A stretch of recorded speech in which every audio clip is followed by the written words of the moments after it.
Workshop is all about telling the world about our effort in the conservation of genetic materials of local breeds of chicken in Nigeria. Most of the leading poultry breeds that we use in Nigeria, they are imported, but Nigerian breeds also, they are hardy and they are very much accustomed to our environment. So we are looking at a way of making sure that these genetic resources are conserved, that we don't just forget about them and just move on like that. There may be later that the issue of crossbreeding, to have imported strains crossbred with our local that is a bit used to the environment and begin to make a lot of breakthrough in food security in Nigeria. Short biography of Dr. Oluroke Bolatito. Dr. Oluroke Bolatito was born about 47 years ago into the family of Mr. and Mrs. Bolatito in Ibadan, Oyo State. Dr. Oluroke Bolatito is a renowned animal scientist with a strong background in animal production, breeding, and biotechnology. She holds a doctoral degree in the field from Federal University of Agriculture, Abeokuta, Ogun State in Nigeria here. Dr. Bolatito began her career in 2008 at the National Center of Animal Genetic Resources and Biotechnology, NAGRAB, as a scientific officer, where she rose through the ranks to become Chief Scientific Officer.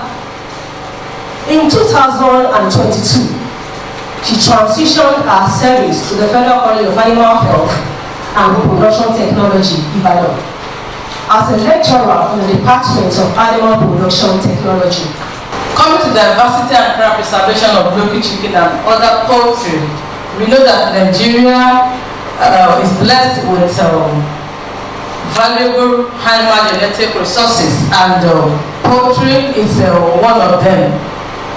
As being shown on the slide, we have different types of chicken that are being used for commercial use. Likewise, we have local chicken, which we classify them based on the feather morphology. We classify them based on the ecology. We have Yoruba and Echo type, but based on the morphology characteristics, they have more social, or they have more indigenous role that they play. So that's why we prefer and stick to the strains of local chickens that we have: bristle feather, naked neck, smooth feather, and the frayed feather. Then we also have some other poultry genetic resources. We have the turkey, we have the pigeon, we have the guinea fowl, we have ostrich, and the likes like that. So, coming back to cryoconservation of avian genetic resources. Cryoconservation of genetic resources, it is one of the approaches that we use in the management of animal genetic resources. Cryopreservation is an in vitro propagation, an in vitro technology of freezing genetic material. What are the genetic material? Semen, oocytes, embryo, in order to save them against further loss for potential future use, either in breeding or development of new strains of poultry species, when you are cryopreserving, it is required that you work with living cells and you preserve them in liquid nitrogen at a very low temperature. Also, cryopreservation technique is known to be a powerful in assisted reproduction technology in several mammalian species. Also, primordial germ cells can be extracted from blastocysts at 6 hours of incubation. Let me remind you, please, we'll be working with egg. Remember I told you about the limitation to the use of cock semen. So now, so that we can actually preserve the maternal lineage of the chicken, of the poultry, since it's the female that actually, that carry on the desirable characteristics to the chicks, to the offspring. Yeah. So we'll be working with eggs, fertilized egg, which will be incubated for different times of hours and days like that. So primordial germ cells can be extracted from blastocysts. That's at 6 hours of incubation. So by the time we incubate eggs for 6 hours, we can actually get like up to 100 primordial germ cells at that level. And we will go further to incubate our egg to 60 hours. Actually, it's 56 hours. But when you incubate your egg for 2.5 days, you have to withdraw it and leave it overnight till the following morning when you be coming to do your harvest. We do that early in the morning. So we approximate that to 60 hours of incubation. So when you harvest, if you're working with 60 hours of incubation of egg, you are likely to get up to 450 primordial germ cells. 450 primordial germ cells. And if you now take a step further by incubating for 90 days. So by then, the chicks will have developed, the embryo will have been developed. And at that point, we can actually isolate up to 10,000 primordial germ cells.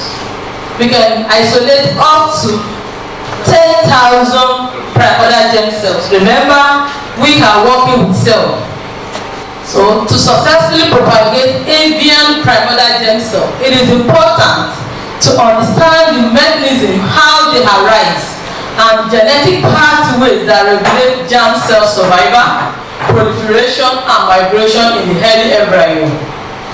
Avian stem cells have been a promising tool for biotechnology, and that will take us to avian embryology. Like I told you earlier on, I'll be sharing.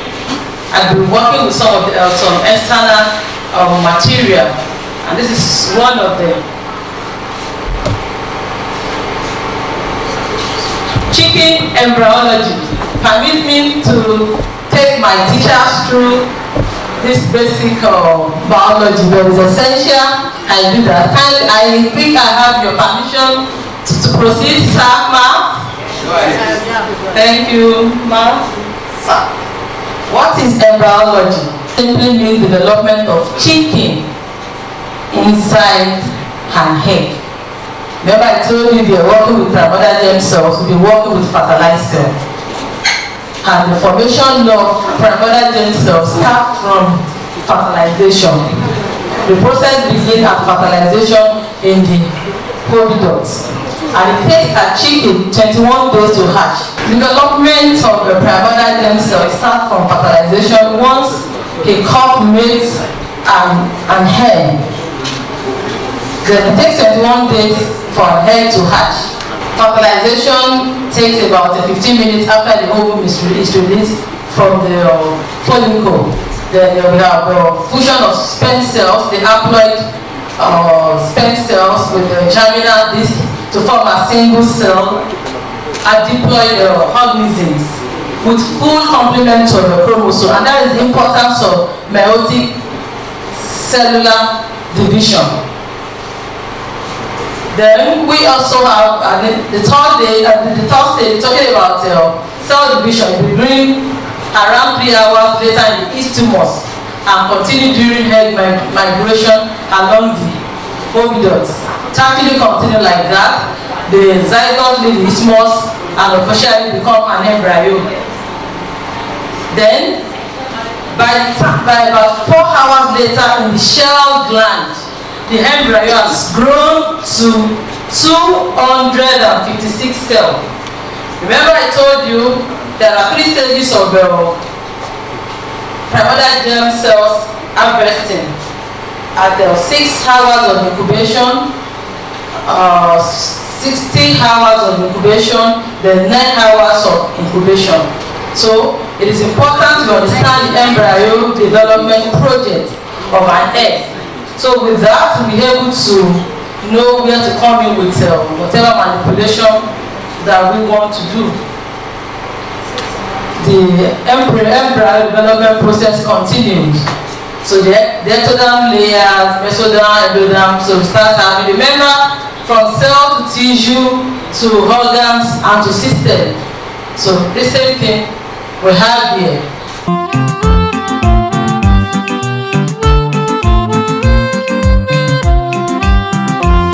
Foreign breeds that are being used, they are able to breed broilers that can get to the table within 5 weeks. Meat is on the table, which is required to really be able to stop the importation of chicken. And also we have layers that can lay up to 310 eggs a year. They are doing a bit better than our local chicken.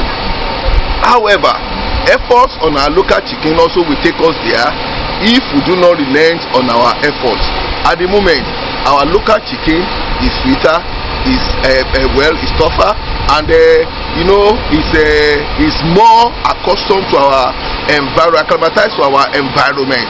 So issue of disease is a bit controlled, and that is why we need to look inward and see that our local chicken is the gene is conserved, and they will upgrade these are local chicken for our good. The first advice will be to the government to fund genetic resources research in such a way that we will be able to maybe isolate genes that can make our local chicken better. And secondly, our researchers to concentrate efforts on these local chicken and genetic resources so that we can be able to bring something to the table which will impress the government that is funding. And lastly, once we are able to do this, farmers will embrace it, because once they see pilot projects that can show that this local chicken is sustainable, is economically viable, definitely they will embrace it, and that will go a long way to affect the common man. It is important we develop our local poultry stock. What we consume mostly have been developed breed from Western world.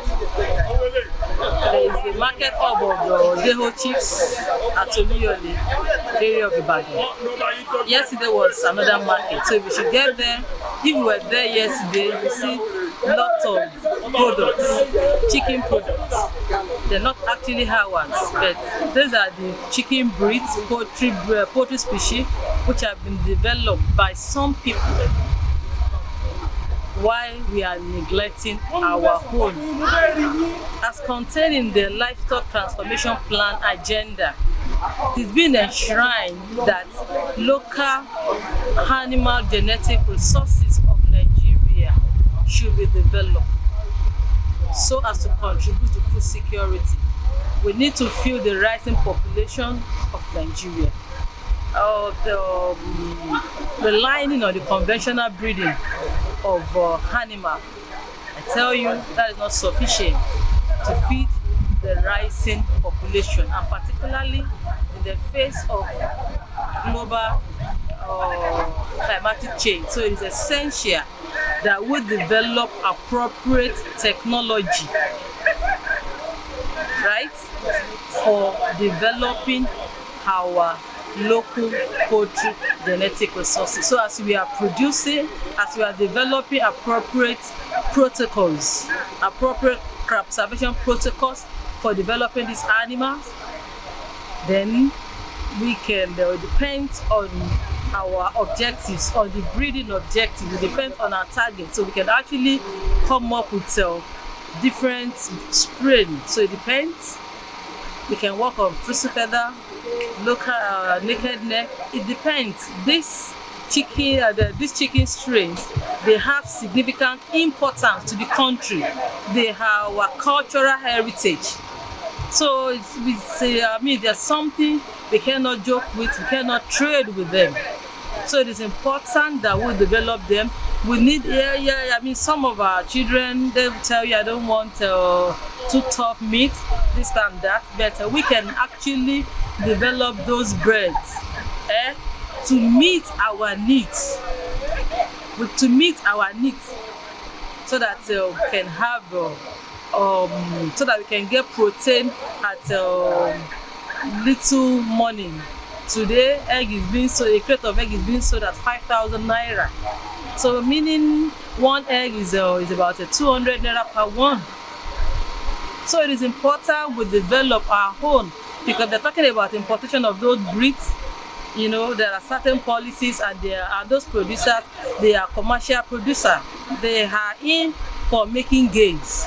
But if it is our local genetic resources, so we can actually do whatever things we want to do with it, and we're sure that there's no cost of importation being added to it, but just that our local resources, developing our local resources for local population, and which we can also export out, generating revenue, and we know what that means, adding to the GDP value of the country. From what we have experienced from the workshop, it's obvious that it's going to be a very, very good advantage to the college, even the country as a whole. And from what we have learned from the workshop, it is an eye-opener to be sure that we have a way of improving our indigenous animals, in this particular case, the poultry. So eventually we'll be able to produce more than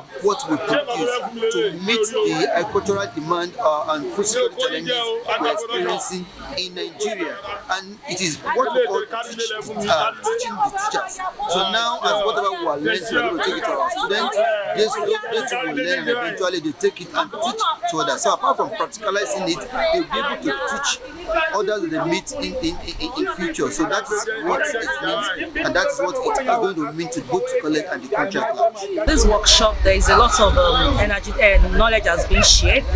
More people are going to be aware of the fact that there are other ways, which are new techniques, which is cryopreservation, to be able to preserve genetic materials, especially in the areas of poultry development. These are local breeds of poultry right now. So I'm sure with this workshop, more and more people, especially breeders, local farmers that are into poultry, and scientists that are in the poultry industry, they'll be able to have more information on how they're going to be able to preserve these genetic materials that are going into extinction, and in extension be able to help in with food security. With local breeds, we don't have too much of them again. They're already going into extinctions, but they also have their good characteristics, because these are indigenous breeds that have been around for a long time. They are very hardy and very, very used to this environment, so they last so much. They are not like the exotic breeds that, of course, we are trying to bring them into getting used to this environment. But local breeds, they are very hardy. They are able to survive very well in this environment, and they also have very, very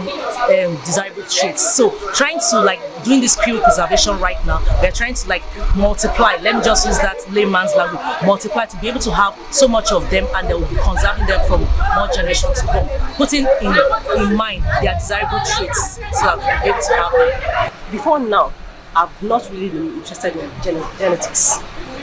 I'm always scared of that topic. But then this lecture of today really made me understand better that there are different aspects to it, and especially this cryo study that we had today, lecture.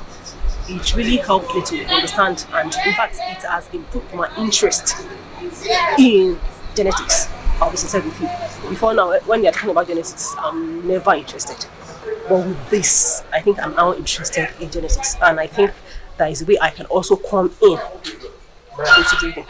On today's training, I know that we can actually, aside just the normal way we've been getting our chicks, there's a new method that you can use to actually get chicks, and even in a larger number. to mitigate this problem of food shortage, especially animal protein, to be able to meet the demand of our ever-growing population.